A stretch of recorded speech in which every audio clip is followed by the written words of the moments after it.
Olá, o programa Educa Floripa está entrando no ar. Hoje nós vamos conhecer no quadro Ser Professor o Antônio Bergamaschi, lá da Escola Básica Municipal Antônio Pascoal Apóstolo.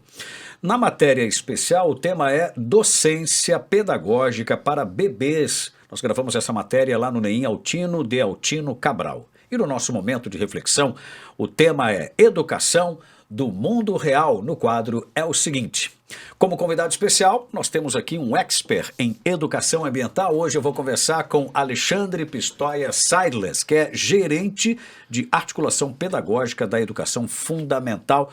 Alexandre, é um prazer te ter aqui hoje. Olá, Duran, tudo bem? Prazer é meu, obrigado pelo convite.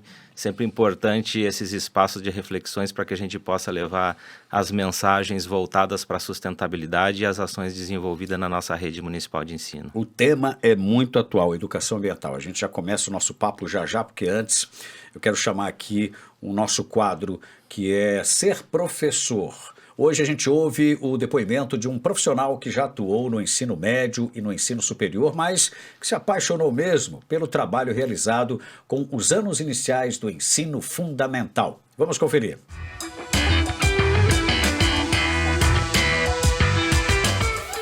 E o que eu mais gosto é não só ensinar, mas também aprender, né?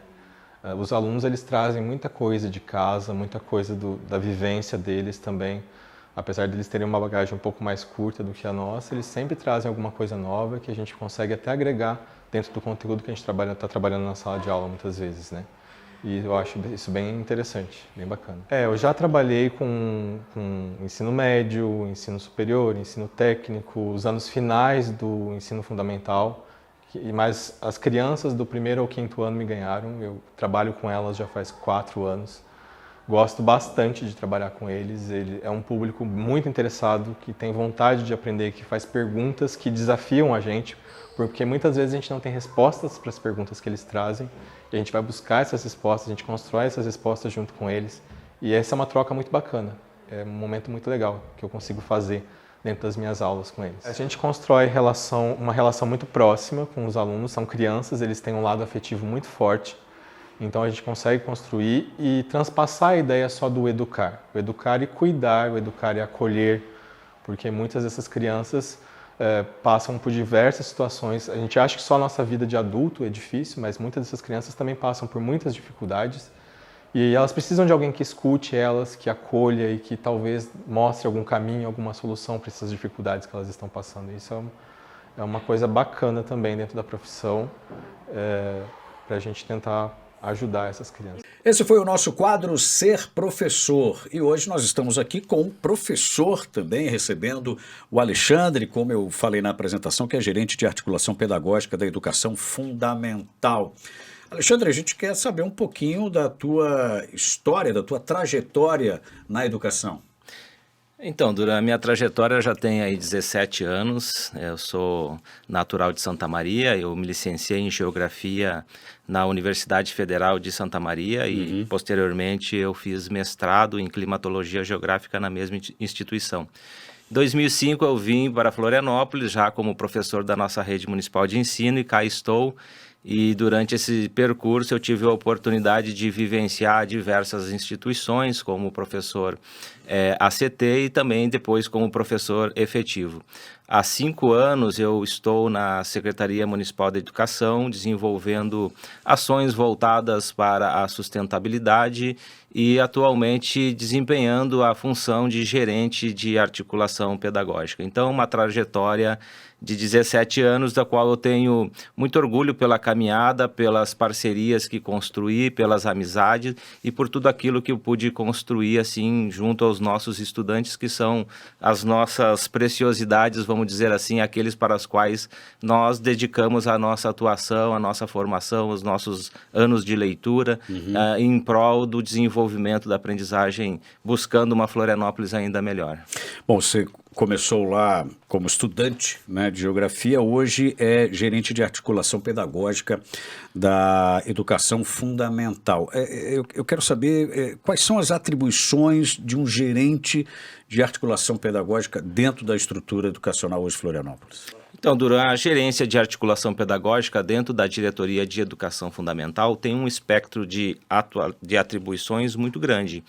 Mas, sobretudo, o nosso foco principal, ele se destina a assessorar pedagogicamente as unidades educativas. Nós temos 38 unidades educativas de educação fundamental. Então, nós fazemos um acompanhamento de toda a organização pedagógica dessas unidades e também a formação continuada em serviço dos nossos profissionais de educação. Nossa rede municipal de ensino tem um diferencial em relação a essa política de formação continuada. É uma política muito cara para nós e nós dedicamos muitos esforços no sentido de qualificar os nossos profissionais em serviço. As outras redes de ensino, muito provavelmente, não ofertam essa qualificação profissional em serviço. Essa semana, por exemplo, é a nossa semana de formação continuada, da qual a Secretaria de Educação prepara e organiza a formação para os profissionais de todos os componentes curriculares. Hoje, por exemplo, os professores do segundo e do quarto ano, dos anos iniciais, eles estão em processo formativo na Secretaria de Educação. Então, a gerência de articulação pedagógica, entre as outras atribuições, basicamente, ela se destina a acompanhar e supervisionar e coordenar o processo formativo dos nossos profissionais de educação e também de fazer o acompanhamento da organização pedagógica das nossas 38 unidades educativas. E aqui fica o meu agradecimento, meu reconhecimento à nossa diretora Raquel, que tem feito um trabalho brilhante frente a essa diretoria de educação fundamental e toda a nossa equipe de assessoras e assessores que fazem com que o trabalho dentro da diretoria aconteça de tal forma que nós consigamos atender todas as demandas que nos chegam por parte das nossas unidades educativas, como também dos processos formativos dos profissionais envolvidos na educação fundamental. Alexandre, foi no curso de Geografia lá em Santa Maria que você se despertou para essa questão climática, para essa questão do meio ambiente? Sim, Duran.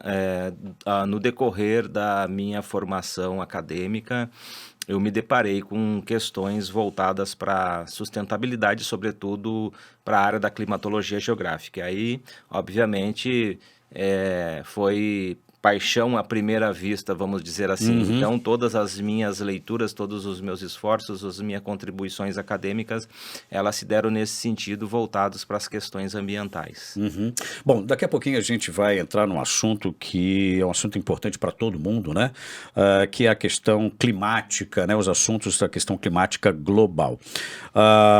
Os principais fatores, enfim, já a gente vai entrar nesse assunto, mas antes eu gostaria aqui de chamar a nossa matéria especial. Assim como acontece em outras etapas da educação, a docência com crianças e bebês também exige muito conhecimento. Vários projetos buscam ampliar o trabalho especializado nesta área. Nós fomos conhecer uma dessas ações realizada em um núcleo de educação infantil do município de Florianópolis. A educação infantil é a primeira etapa da educação básica. A primeira fase deste percurso atende esses pequenos aí, que têm entre 4 meses e 3 anos de idade. Um período onde o cuidado e a educação estão intimamente ligados. Alimentar, trocar as fraldas, embalar no colo e estimular um mundo de descobertas. Nós viemos até o NEIM Altino de Altino Cabral, no bairro Santo Antônio de Lisboa, para mostrar que um dos maiores desafios dessas unidades não é só cuidar desses pequenos, mas também garantir e estimular o desenvolvimento. Os bebês têm uma forma singular de aprender e esta compreensão precisa se refletir na atuação dos professores. No NEIM Altino de Altino Cabral, as professoras estimulam o experimentar e o descobrir. O toque na areia, os pés descalços, a interação com brinquedos não estruturados.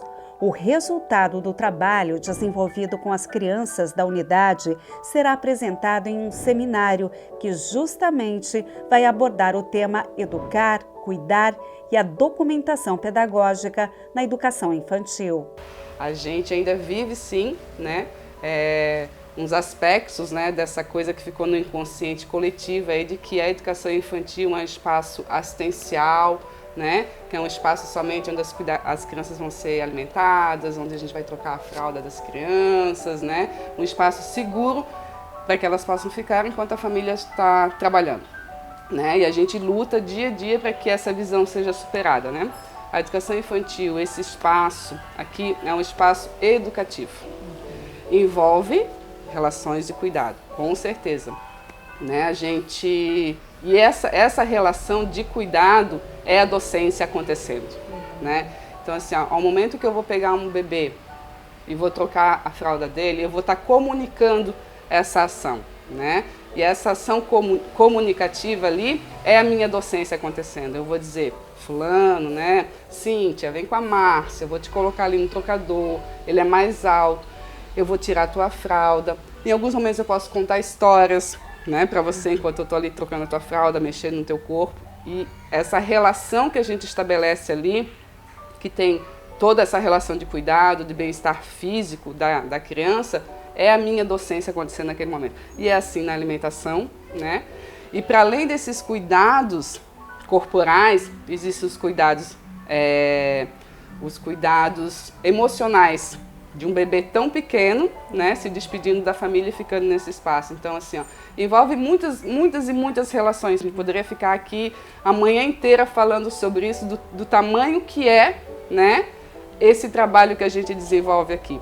E existe a questão da educação, né? É um trabalho que envolve muito planejamento, muitas ações acontecendo, que a gente consiga promover o pleno desenvolvimento, né, dessas crianças, com todas as possibilidades que elas apresentam, né, porque elas têm milhões de possibilidades a serem exploradas e a serem descobertas. E vocês têm documentos norteadores, e vocês nesse seminário é isso que vocês vão fazer, dar uma olhada nisso, trocar ideias, conversar? Nesse seminário, na verdade, a nossa instituição ela vai estar fazendo um relato de experiência, né, baseado sim nas nossas orientações curriculares, nas nossas diretrizes pedagógicas, que o município tem muito bem estruturados, né? Então, esses documentos orientam essa prática e orientam esse projeto, essa proposta de trabalho desenvolvida aqui nesse grupinho de G1 nesse ano de 2022. Então, a nossa participação no seminário vai estar sendo fazer esse relato de experiência, e o trabalho, então, é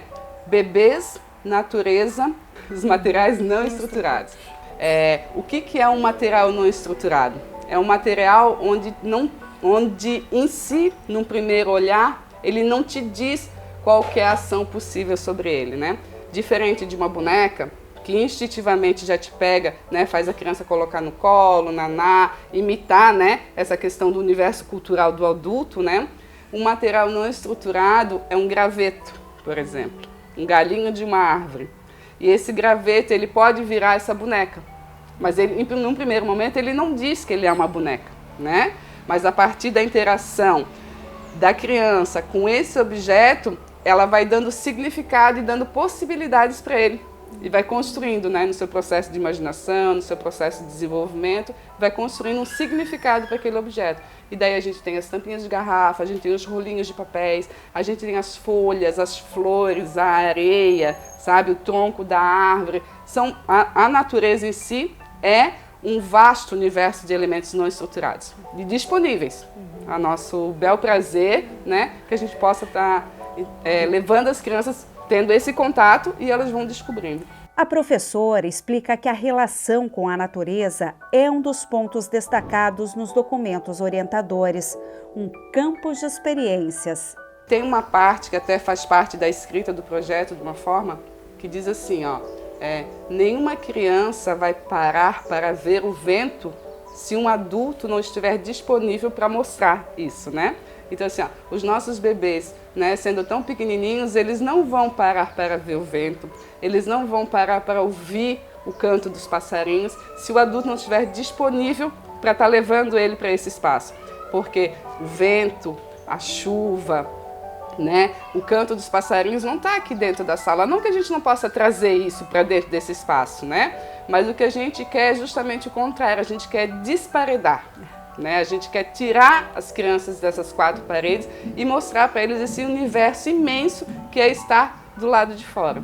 Então, lógico, nem todos os dias a gente consegue, né? Dias de chuva, muito vento, não dá. Mas a gente tem o nosso solário e todos os dias a gente vai 1, 2, às vezes até 3 vezes por dia para esse espaço, para a gente ouvir o canto dos passarinhos, para a gente ver o vento, a dona ventania, o senhor tempestade, a prima brisa, que a gente vai nomeando, né? E vai levando eles. Isso a gente entende que é a nossa docência acontecendo, né? E a questão de entender que os nossos bebês são, sim, sujeitos de direitos e são sujeitos potentes e ativos. Eles não são crianças passivas que só vão receber. Não, eles vão agir sobre aquilo que está ali disposto, né?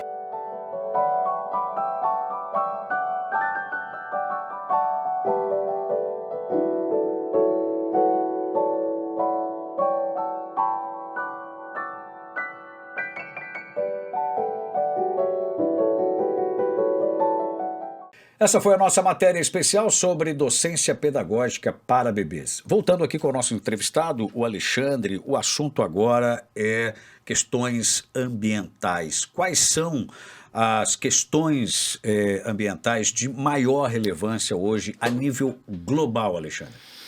Nossa, que pergunta mais pertinente para o momento em que nós estamos vivenciando, tanto a nível de Brasil quanto a nível de planeta, né? São inúmeras as questões ambientais de grande relevância.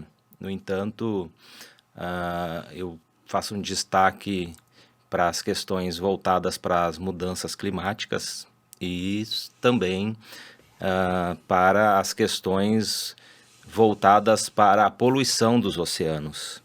No que diz respeito às mudanças climáticas, a situação é tão dramática no sentido de que hoje não se usa mais a terminologia mudanças climáticas. Hoje a ONU emprega a crise climática, porque não se fala mais em quando as mudanças climáticas acontecerão, elas já estão em marcha. Portanto, é uma discussão de grande relevância, muito pertinente e que nós precisamos abordar, sobretudo, junto aos nossos estudantes, no sentido de que nós consigamos uma mudança de comportamento. Para se ter uma ideia, Duran, se nada for feito, nós teremos um aumento na temperatura do planeta de 3 graus centígrados. Desde o ano 1800, quando começou a se constatar a alteração da temperatura do planeta a partir de pesquisas e estudos, hoje nós temos constatado um aumento de 1,1 grau centígrado. E isso já causa uma intervenção a nível planetária de tal forma que nós percebemos a partir do momento que nós observamos secas prolongadas, tempestades severas, enfim. Você imagina então uma situação em que nós teremos até o final deste século um aumento da temperatura global em torno de 3 graus centígrados. Alexandre, você falou agora, se nada for feito, né? Nada está sendo feito ou o que está sendo feito ainda é irrelevante ou é muito pouco? Então, Duran, o Acordo de Paris, que é o acordo mais atual hoje a nível global, com a assinatura de em torno de 190 países se comprometendo a reduzir metas de emissão de gases de efeito estufa. Basicamente, os gases de efeito estufa são o dióxido de carbono e o metano. E esses gases são liberados, sobretudo, pelas atividades humanas. O Acordo de Paris, ele tenta delimitar o aumento da temperatura global em 1,5 graus. Ou seja, é um aumento de temperatura significativo, porém, ele ainda permite com que as condições climáticas no planeta sejam habitáveis, né? Então, para se conseguir essa meta de 1,5 graus centígrados no aumento da temperatura do planeta, vai demandar esforços gigantescos por parte dos países envolvidos, sobretudo países em desenvolvimento. E isso faz com que a gente perceba o quão grande é essa problemática e o quanto a gente precisa conversar sobre ela e conscientizar a população, sobretudo a partir das discussões no ambiente escolar, né? Bom, você falou agora dos países, né, o comprometimento dos países, isso são ações macro, né? E aí você fala também da conscientização das pessoas. O que eu posso fazer para ajudar? Então, Duran, na verdade, assim, a gente tem várias dicas de comportamento que podem ser adotadas, mas bem verdade que nós temos consciência de que esse enfrentamento ele se dá a nível de formulação de políticas públicas, governamentais e institucionais. Mas o cidadão, ele pode e deve contribuir adotando hábitos mais saudáveis no seu dia a dia, optando por consumo mais consciente, optando por redução do desperdício de água, optando por não utilização de plásticos descartáveis. Muitos deles acabam indo para o mar, né? Para você ter uma ideia, Duran, diariamente são compradas 1 milhão de garrafas PETs no mundo todo. 1 milhão de garrafas PETs por dia. E são garrafas que, em geral, você utiliza ali 15, 20 minutos e elas vão durar 450 anos na natureza. E, em geral, esses plásticos sim vão para os oceanos. Nós temos hoje uma estimativa de que 13 milhões de toneladas de plásticos são despejadas anualmente nos oceanos. Isso equivale a 1 caminhão de lixo por minuto sendo despejado no oceano. E aí nós estamos falando de uma problemática absolutamente importante e que talvez muitas vezes as pessoas não estão percebendo, porque a qualidade da vida na Terra depende da qualidade da sustentabilidade da vida nos oceanos. E aí nós temos pesquisas que comprovam que entre 90% da população ocidental já apresenta, por exemplo, algum nível de microplástico no seu organismo. Então, quando nós falamos em sustentabilidade ambiental, nós estamos falando da sustentabilidade no sentido de que a gente garanta condições de sobrevivência da vida humana na Terra. Equivoca-se quando se diz que o planeta precisa ser cuidado. O planeta já existe há 4 bilhões de anos, ele vai continuar existindo com ou sem a presença humana. Nós precisamos sim tornar conscientes os nossos estudantes e a população a nível geral, para que nós possamos ter um planeta cada vez mais saudável, mais sustentável, com mais justiça social.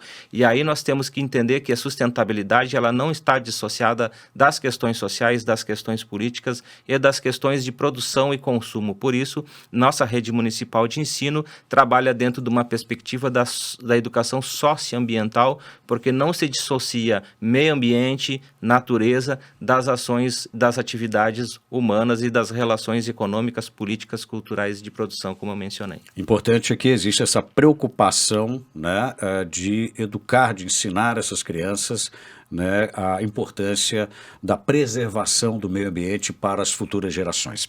A gente volta já já. Antes eu quero chamar o nosso quadro aqui. A gente volta já já para falar sobre as perspectivas futuras para a educação. Bom, nós vivemos em constantes mudanças no processo de ensino e aprendizagem. E nesse movimento constante, a educação precisa ser cada vez mais articulada com a prática, com o mundo real. E esse é o tema do quadro É o Seguinte de hoje. Confira aí.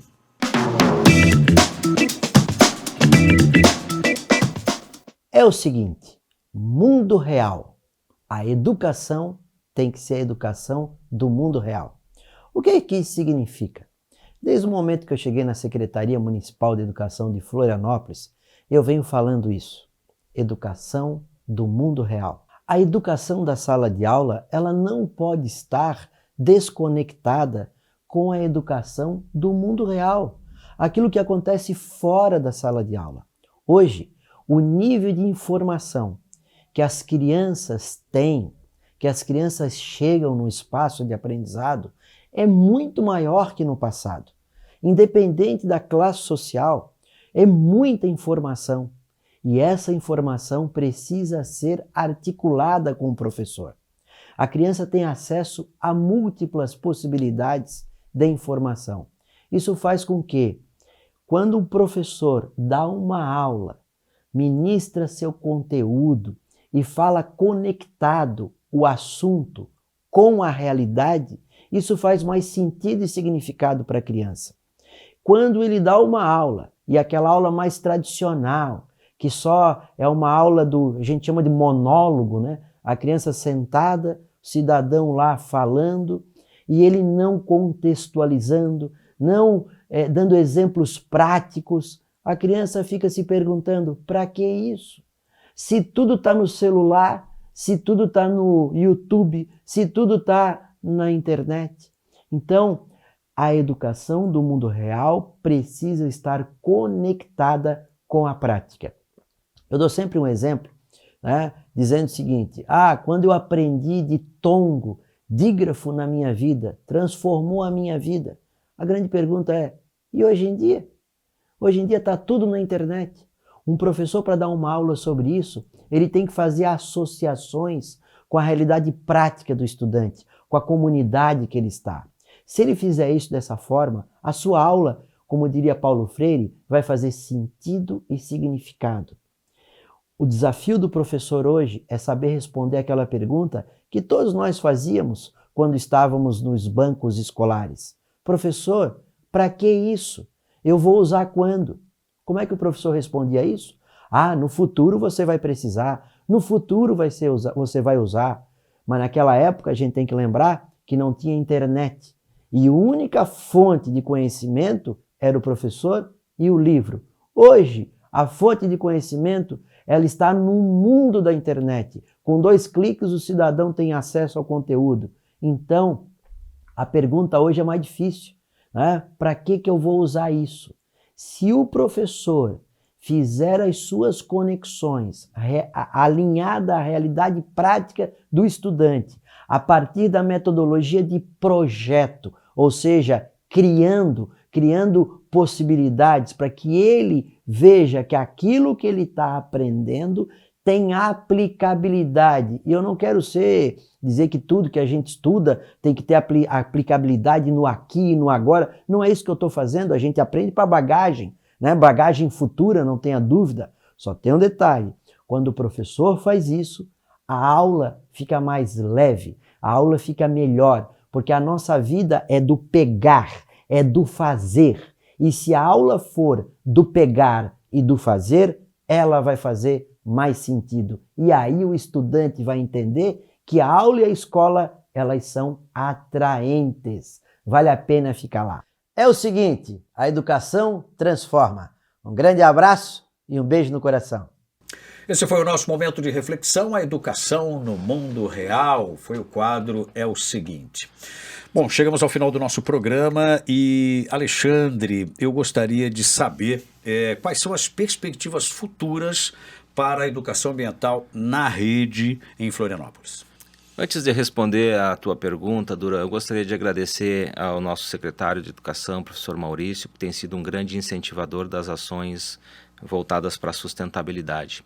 Também quero estender aqui o reconhecimento e agradecimento da parceria da Secretaria Municipal do Meio Ambiente na figura dos seus secretários Fábio Braga e Lucas Arrudas, que têm sido grandes parceiros no desenvolvimento de ações e projetos voltados à qualificação dos espaços educativos nas nossas unidades.